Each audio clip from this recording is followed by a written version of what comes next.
Bonjour, comme au premier confinement, Ecomnews sera présent à vos côtés pour vous informer de toutes les aides nationales, mais aussi région par région, département par département, que vous soyez chef d'entreprise, commerçant, indépendant. Ce qui est normal, l'angoisse est présente, les inquiétudes. Donc, on va commencer tout de suite avec cette première vidéo. Cette vidéo est consacrée aux aides nationales que le gouvernement vient de lancer.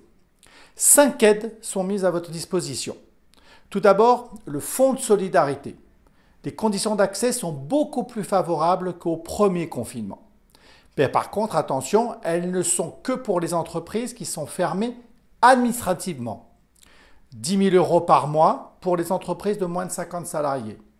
Mais aussi ouverts au secteur de la culture, du sport et de l'hôtellerie-restauration qui pourront prouver que 50% de chiffre d'affaires est perdu. Le chômage partiel est relancé immédiatement dès le 1er novembre. Le salarié pourra toucher 70% de son brut, soit 84% de son net. Pour les entreprises qui sont fermées administrativement, il n'y aura aucune perte de salaire. Une nouvelle aide est lancée, l'aide au loyer. Certains commerçants l'avaient demandé. En quoi consiste-t-elle? C'est un crédit d'impôt qui est accordé aux bailleurs qui permettra aux restaurateurs, aux commerçants de n'avoir un mois de loyer qu'il n'aura pas à payer. Et dans ce cas, le bailleur aura le droit à avoir 15% de réduction fiscale directement sur sa feuille d'impôt.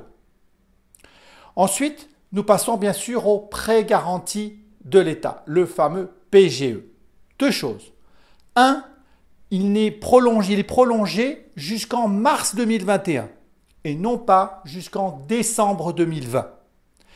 Deuxièmement, les entreprises qui avaient souscrit un PGE au cours de l'année 2020, c'est-à-dire en avril ou en mai 2020, ils auront 1 an de décalage pour le payer. C'est-à-dire qu'en fait, ils auraient dû commencer à le payer en mars ou avril 2021. Ils ne le commenceront à le payer qu'en 2022.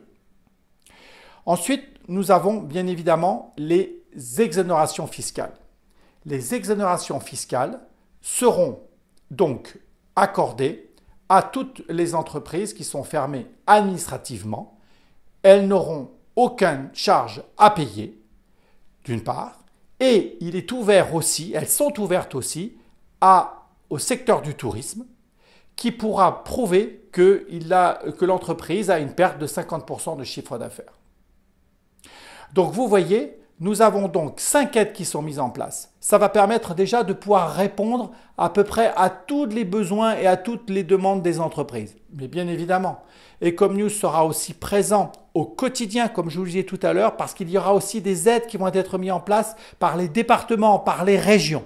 Donc pour cela, suivez-nous sur ecomnews.fr et sur nos réseaux sociaux.